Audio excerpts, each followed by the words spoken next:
नबी पाक सल्लल्लाहु अलैहि वसल्लम ने फरमाया, जिसने इस्तिगफार को लाजिम पकड़ लिया, जिसने अपने ऊपर लागू कर लिया कि मुझे अब इस्तिगफार करना है, मुझे अपने रब से बख्शिश मांगनी है, जिसने इस्तिगफार को लाजिम पकड़ लिया, जब सारे रास्ते छोड़ के इस्तिगफार के रास्ते पे चल पड़ा। मुस्नद इमाम अहमद बिन हंबल में ये हदीस मौजूद है। फरमाया, जिसने इस्तिगफार का रास्ता इख्तियार किया, अल्लाह तबारक व तआला उसको 3 नेमतें अता फरमाएगा। या रसूल अल्लाह सल्लल्लाहु अलैहि वसल्लम कौन सी? तो हुजूर ने फरमाया, अल्लाह हर फिक्र से कुशादगी पैदा कर देगा। उसकी जो बहुत सारी फिक्रें होंगी, सोचें होंगी, उन सोचों को खोल देगा, उसके लिए आसानियां पैदा कर देगा। इसका ये माना भी करें कि अल्लाह ऐसे रास्ते बनाएगा, ऐसे रास्ते उसे सुझाएगा, उसके ज़हन में ऐसी चीजें लाएगा जिससे उस मुश्किल से निकलने के लिए उसके लिए रास्ता बन जाएगा। और फिर नबी पाक सल्लल्लाहु ताला अलैहि वसल्लम ने इरशाद फरमाया कि अल्लाह ताला उसके लिए हर तंगी से निकलने की राह पैदा कर देगा। एक तो उसके फिक्र को कुशादगी देगा, उसकी सोच को खोल देगा, एक हर तंगी से निकलने के लिए रास्ता बनाएगा। जब घुटन हो चुकी होगी, अंधेरा छा चुका होगा, तो जो इस्तिगफार को लाजिम पकड़ेगा, अल्लाह उसके लिए रास्ता बनाएगा। और तीसरा, मेरे प्यारे हबीब अलैहिस्सलाम ने फरमाया, रब वहां से रिस्क देगा कि कभी इसने सोचा भी नहीं होगा। तो जो इस्तिगफार को लाजिम पकड़े, उसकी अल्लाह फिक्र को कुशादा कर दे, अल्लाह तंगी से निकलने का रास्ता बना दे, तो अल्लाह तबारक व तआला उसके लिए वहां से रिस्क का बंदोबस्त करेगा। नबी पाक सल्लल्लाहु अलैहि वसल्लम ने कहा, नौजवान मर्दों, ए मुसलमान बच्चों, अगर तुमसे हो सके तो नौजवानों निकाह जल्दी करो, और अगर ताकत नहीं रखते तो रोजे रखो। निकाह जो होता है ना, निकाह, उससे बंदे का ईमान महफूज हो जाता है। हुजूर सल्लल्लाहु अलैहि वसल्लम ने फरमाया, ये निस्फ ईमान है निकाह। फरमाया, निकाह मेरा तरीका है।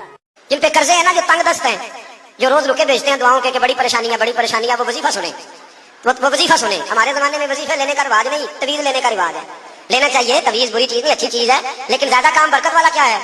अल्लाह अल्लाह करना। एक ताबी बुजुर्ग, ताबी है, सियाबी के शागिर्द, फरमाते, मैं मस्जिद अक्सा में गया, फलस्तीन में मस्जिद अक्सा में, एक शख्स को मैंने देखा, बड़ा नूरानी चेहरा उसका, और बड़ा उसके वजूद के अंदर अजीब सी कशिश, खुशबू दूर तक फैली है। वो बंदा ना नमाज नहीं पढ़ रहा था, सजदे करता जा रहा था, एक सजदा, दूसरा सजदा, तीसरा सजदा, और सजदा करता तो देर तक सजदा करता, फिर सजदा करता तो देर तक। कहते हैं जब वो फारिग हुआ तो मैंने गुजारिश की, कहते हैं जब वो फारिग हुए तो मैंने गुजारिश की, मैंने कहा बुजुर्ग एक बात पूछने को दिल करता है। उन्होंने कहा पूछो। कहने लगे, आप इतने सजदे क्यों करते हैं? कहते मैंने पूछा तो बुजुर्गों ने रोना शुरू कर दिया, और जो नमाज नहीं पढ़ता वो आज से शुरू कर ले। देखो मैं आपको सही बता रहा हूँ, एक वक्त ऐसा आता है, हालात बंदे के ऊपर नीचे होते रहते, एक टाइम ऐसा आता है कि यूं लगता है कि साया भी साथ नहीं, फिर दुआओं की जरूरत पड़ती है रब को मनाने की। तो मेरे नबी पाक अलैहिस्सलाम ने, हजरत अली चूंकि बड़े धाना थे, मुसल्ले पे बढ़ रहे हैं, जमात खड़ी करनी है, अल्लाह अकबर कह रहे हैं, बंदों का ख्याल था नमाज लेट करानी है। ने फटाफट हजरत अली से कहा कि हुजूर जरा वो जानवर तो बताइएगा कितने हैं जो अंडे देते हैं, और जरा वो भी बताइएगा जो बच्चे देते हैं।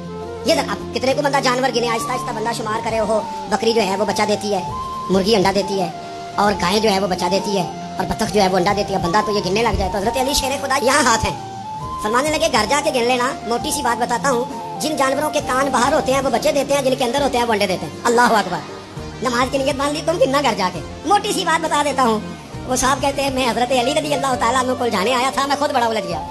एक शख्स था अमर बिन अब्दे वुद, 90 साल का बूढ़ा, लेकिन जब तलवार लेके मैदान में आता था तो 1000 आदमी के मुकाबले में लड़ता था, और लोग जगह जगह ये कहते थे तू तो इस तरह है जिस तरह अमर बिन अब्दे वुद लोगों को डराता है, तो तू उस तरह हो गया। ये उसके इर्द गिर्द के लोग उसकी मिसालें देते थे। जंगे खंदक जब हो रही थी तो ये मुकाबले में आ गया, तो हजरत अली मुर्तज़ा शेर खुदा करमल्लाहु तआला वजहुल करीम भी तशरीफ फरमा थे। अब पूरे अरब के अंदर इसके बारे में ये कहा जाता था कि उससे ना लड़ोगे तो खूनखार है, वो तो दरिंदा है, वो तो जंगली शेर की तरह आता है, वो तो काट खाने को दौड़ता है, उससे कौन लड़े। सीन बना दिया लोगों ने कि अमर इब्न अब्दे वुद के मुकाबले में कोई नहीं आ सकता। खंदक में ये आया, इसने ललकारा मुसलमानों को, आओ वो तुम्हारी जन्नत किधर है जिसके बारे में तुम कहते हो कि हम शहीद होंगे, तो आओ मेरे मुकाबले में निकलो। जब इसने पहली दफा ललकारा तो अभी बात खत्म नहीं हुई थी कि मौला अली तलवार लेके अल्लाह अकबर कहते खड़े हो गए। हुजूर ने फरमाया बैठ जाओ, हजरत अली फिर बैठ गए। वो फिर पुकारा, उठो कोई मेरे मुकाबले में, तो मौला अली शेर खुदा फिर खड़े हो गए, फिर खड़े हो गए। हुजूर ने फरमाया बैठ जा। एक शख्स ने कहा अली ये अमर बिन अब्दे वुद हैं। फरमाया मुझे पता है, नहीं समझे आप बात, मैं आपको समझा के लाया हूँ पीछे से कि प्रोपेगेंडा करते हैं ना लोग, हो आगे ना जाना, यहाँ करंट बड़ा ज्यादा है, वोल्टेज बड़े सख्त है, तू आगे ना बढ़ना। भाई क्या हो जाए, उठ बांध कमर क्यों डरता है, फिर देख खुदा क्या करता है। हजरत अली तीसरी दफा उसने कहा ना है कोई, तो हजरत अली फिर उठे। अब तो रसूल पाक सल्लल्लाहु ताला अलैहि वसल्लम ने थपकी दी। बात जगह यह है कि हुजूर ने खुद तलवार थमाई, सर पे इमामा बांधा, और हुजूर ने फतह याबी की दुआ फरमाई। हजरत अली घोड़े पे बैठे निकले, और जब उसके सामने गए तो जाके कहने लगा मेरा पता है। हजरत अली फरमाने लगे तू अपना छोड़, मेरा पता है तुझे, मुझे तू जानता है। कहने लगा मैं 1000 के मुकाबले में अकेला लड़ता हूँ।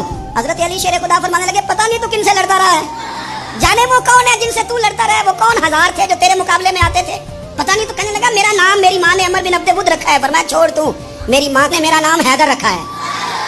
کہنے لگا تیری عمر چھوٹی ہے، کوئی بڑا لا. فرمانے لگے یہ تو جب ہنجے میں پنجہ ملے گا تو پتا چلے گا عمر کس کی چھوٹی ہے. ابھی تو کہانیوں سے متاثر کرنا چاہتا ہے، تو چاہتا ہے کہ تو پریشر ڈالے اور میں تیری بات سنوں. تو مقابلے میں آ، ڈینگے نہ مار، کہانیاں نہ سنا. دیواریں ہلتی رہتی ہیں اور در کانپ جاتا ہے. علی کا نام سن کے اب بھی خیبر کانپ جاتا ہے. تو مقابلے میں آ، تو باتیں بنا رہا ہے، کہانیاں سنا رہا ہے.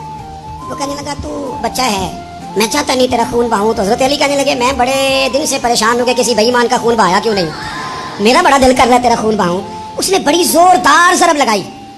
غصے میں اتنا پاگل ہوا، کیونکہ اس کے بارے میں معروف تھا کہ وحشی مزاج آدمی.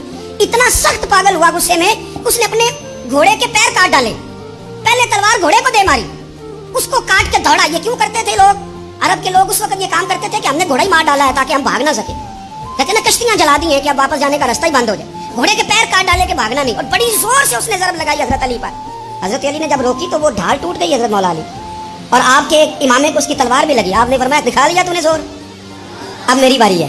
حضرت مولا علی شیر خدا کا قد بازار چھوٹا تھا. صحابہ کہتے ہیں ہم دور سے دیکھ رہے تھے، اللہ اکبر کہہ کے تھوڑا سا زمین سے وہ اٹھے، تھوڑا سا اٹھے، اور پھر دوبارہ نہیں انہیں تلوار چلانی پڑی. ایک ہی ضرب لگائی اور اس کے 2 ٹکڑے کر کے اسے زمین پہ پھینک دیا. امام حسین کے اپنے بڑے بیٹے میدان میں نکلنے کو علی اکبر نام ہے. جن لوگوں نے حضور کو نہیں دیکھا تھا وہ جب کہتے نا ہم نے نبی پاک کا دیدار نہیں کیا تو بتاؤ کس طرح کے تھے، تو بتایا جاتا تھا کہ جناب علی اکبر کا دیدار کرو، ہم شبیہ مصطفیٰ. اور جب وہ گلیوں میں نکلتے تھے تو عورتیں چھتوں پہ چڑھ جاتی. جناب علی اکبر رضی اللہ تعالیٰ عنہ تلوار لے کے میدان میں نکلے، بڑے لوگ مارے، پھر ایک تیر ان کے بھی گلے میں لگا، اور جب وہ گرے نا زمین پہ تو حضرت امام حسین دوڑ کے آئے، اور جب تشریف لائے تو ان کے گلے سے تیر کھینچا. تو ایک جملہ لکھا ہے صاحب تبری نے، اس نے حد کر دی. کہنے لگے تیر کھینچا تو امام حسین کی آنکھوں میں آنسو آئے. کہنے لگے کاش جناب ابراہیم آج میرے سامنے ہوتے تو میں انہیں کہتا کہ آپ نے تو بیٹا ذبح کرتے وقت آنکھوں پہ پٹی باندھی تھی، دیکھو میں کھلی آنکھوں سے بچے ذبح کر رہا. حضرت مولا علی نے ارادہ کر لیا دوسری شادی کرنے کا. پیغام نے کہا آیا انہیں، میں نے کہا کہ آپ سمجھے کہ یہ غیر معمولی لوگ ہیں، ان کا جو مقام اور مرتبہ ہے نا یہ دین ہے. دین ہمیں کیوں یہ چیزیں سکھائی گئی، کیوں بتلایا گیا تاکہ ہمارے دلوں میں قدر رہے کہ یہ بڑے لوگ ہیں. حضرت علی نے ارادہ کیا اب سب کے لیے جائز ہے دوسری شادی کرنی. اور خیر ہمارے جو مرد حضرات ہیں انہوں نے تو بڑا ٹھیک ٹھاک کر کے انہوں نے فتویٰ یاد کیا کہ مرد کے لیے 4 بیویاں رکھنا جائز ہے. اگلی بات بھی ہے اگر انصاف کر سکے تو، اگر عدل کر سکے. اتنی سی بات نہیں ہے کہ 4 رکھنا. قرآن مجید میں جہاں اجازت دی ہے 7 شرط لگائی ہے، حقوق ادا کرے ان کے بیچ ہے، عدل کرے، عدل نہ کر سکے تو پھر 4 جائز ہے. پوری بات بیان، ہم اپنی اپنی مرضی کا لیتے ہیں نا مسئلہ، اگلی بات میں اس پہ بات کریں گے. اتنا ٹھیک ہے 4 جائز ہے، آگے بھی بڑھو نا. آگے کیا ہے، آگے یہ ہے کہ اگر تم عدل کر سکو تو سب کے لیے جائز تھا. ہر ایک نے شادیاں کی تھی، حضور نے بھی نکاح کثرت سے کیے، حضرت علی کو بھی پیغام نکاح آیا. سیدہ پاک کے دل میں کچھ خیال آیا، معمولی ہستی نہیں نا. کچھ لوگ ایسے ہوتے ہیں وہ ہنس پڑے تو پھول کھل جاتے ہیں، اور وہ اداس ہو جائے نا تو خود بخود خزاں آ جاتی ہے. لگتا ہے آج کوئی اداس ہوا تھا، سارے چمن میں اداسی چھا گئی. حضرت فاطمہ اداس ہوئی، پریشان ہوئی، حضور کو پیغام گیا. نبی پاک منبر پہ بیٹھے، فرمایا سنو لوگوں فاطمہ میرے جگر کا ٹکڑا ہے، قربان جائیں. یہ بھی انداز ہوتا ہے. فرمایا یہ میرے جگر کا ٹکڑا ہے، جس نے اسے ناراض کیا اس نے مجھے ناراض کیا، جس نے اسے راضی کیا اس نے مجھے راضی کیا. پاک رسول کی پاک بیٹی، عزت والے نبی کی عزت والی، شانوں والے رسول کی شانوں، وہ جس نے معزز کیا گھرانے کو اور حسین پال کے جس نے دیا زمانے کو. حضرت علی شیر خدا رضی اللہ تعالیٰ عنہ کہتے ہیں میں حاضر بارگاہ ہوا، حضور آپ جیسے حکم کریں. تو حضور نے فرمایا سب کے لیے جائز ہے دوسرا نکاح کرنا، پر جب تک میری بیٹی موجود ہے علی تیرے لیے جائز نہیں، نہیں کر سکتا دوسرا نکاح. یہ اعزاز ہے سیدہ فاطمہ کا، یہ اعزاز ہے. کیوں بھلا؟ اس کی ایک وجہ تو یہ تھی کہ سیدہ جلدی چلی گئی تھی دنیا سے. کل عمر 28 سال پائی ہے سیدہ فاطمہ، کل عمر 28 سال. 28 سال. کچھ لوگ ایسے ہوتے ہیں جو رب کو بھی بڑے پیارے ہوتے ہیں، دھرتی میں بسنے کے لیے لمبا وقت گزارنے کے لیے وہ نہیں آتے، وہ تو اپنا کردار ادا کرتے ہیں، اپنا کام کرتے ہیں، وہ رخصت ہو جاتے ہیں. حضرت علی سے کہا کہ حضور ذرا وہ جانور تو بتائیے گا کتنے ہیں جو انڈے دیتے ہیں، اور ذرا وہ بھی بتائیے گا جو بچے دیتے ہیں. یہ اب کتنے کو بندہ جانور گنے، آہستہ آہستہ بندہ شمار کرے. ہو بکری جو ہے وہ بچہ دیتی ہے، مرغی انڈا دیتی ہے، اور گائے جو ہے وہ بچہ دیتی ہے، اور بطخ جو ہے وہ انڈا دیتی ہے. بندہ تو یہ گننے لگ جائے. تو حضرت علی شیر خدا یہاں ہاتھ ہیں، فرمانے لگے گھر جا کے گن لینا. موٹی سی بات بتاتا ہوں، جن جانوروں کے کان باہر ہوتے ہیں وہ بچے دیتے ہیں، جن کے اندر ہوتے ہیں وہ انڈے دیتے ہیں. اللہ اکبر. نماز کی نیت مان لی تم گننا گھر جا کے. موٹی سی بات بتا دیتا ہوں. وہ صاحب کہتے ہیں میں حضرت علی رضی اللہ تعالیٰ عنہ کو جانے آیا تھا، میں خود بڑا الجھ گیا. حضرت علی شیر خدا، فجر کا وقت تھا، ہاتھ میں چھڑی پکڑی تھی، 63 سال عمر مبارک تھی. کوفے کی جامع مسجد میں نماز پڑھانے آ رہے تھے. ہر دروازے میں دستک دیتے، اٹھو الصلاۃ خیر من النوم. راستے میں حضرت علی لوگوں کو جگاتے جگاتے آئے. جب مسجد کوفہ میں پہنچے تو ایک بدبخت خنجر چھپائے کھڑا تھا. اس نے حضرت علی رضی اللہ تعالیٰ عنہ کو خنجر مارا. وہ دوستانہ جو 10 سال کی عمر میں شروع ہوا تھا. جب شیر خدا کو خنجر لگا تو پتہ لفظ کیا تھے؟ فزت برب الکعبہ. لوگوں رب کعبہ کی قسم میں کامیاب ہو گیا، میری زندگی دین کے کام آ، میں کامیاب ہو گیا. حضرت علی کی داڑھی ساری لہو سے بھر گئی. حضرت شیر خدا فرمایا کرتے تھے ایک دفعہ میں بڑا بیمار ہوا، میرے سے اٹھ کے کھڑا نہیں ہوا جاتا تھا. حضور تیمارداری کرنے آئے، में ने कहा या रसूल अल्लाह पता नहीं बचूंगा कि नहीं। हुजूर ने फरमाया अली नहीं, तू उस वक्त दुनिया से जाएगा जब तेरी दाढ़ी लहू से रंगीन हो जाए। शेर खुदा कहते हैं जब जख्म लगा तो मैंने नीचे झुका कर देखा तो दाढ़ी लहू से भरी हुई है। मैंने कहा बस वही कामयाब हो गया। जामे मस्जिद कूफा में मौला अली ने सर सजदे में रखा और इस्लाम की तारीख का वो शख्स जिस शख्स ने अपनी बचपन से लेकर जवानी, जवानी से लेकर बुढ़ापा और जाते जाते इमाम हसन और हुसैन को करीब बुलाया और वसीयत कर गए, बेटा जीना उसी का है जो दीन के लिए जिए, बेटा मरना उसी का है जो दीन के लिए मरे। जिस धज से कोई मक्तल में गया वो शान सलामत रहती है। ये जान तो आनी जानी है, इस जान की कोई बात नहीं। हजरत शेर खुदा करमल्लाहु ताला वजहुल करीम खातमुल खुलफा थे, उन पर खिलाफत इस्लामिया खत्म हुई। हजरत अली रज़ी अल्लाह ताला अन्हु जिस दिन विसाल हुआ, आपके बेटे कहते हैं उस रात मौला अली ने खजाने का माल सारा एक रात वाले तकसीम किया और फिर जिस जगह माले खजाना होता था वहां दो नफल पढ़ के कहा, ऐ अल्लाह मैंने तेरे बंदों की अमानत तेरे बंदों तक पहुंचा दी है। जिंदगी दीन के नाम करके वो शेर रुखसत हुए।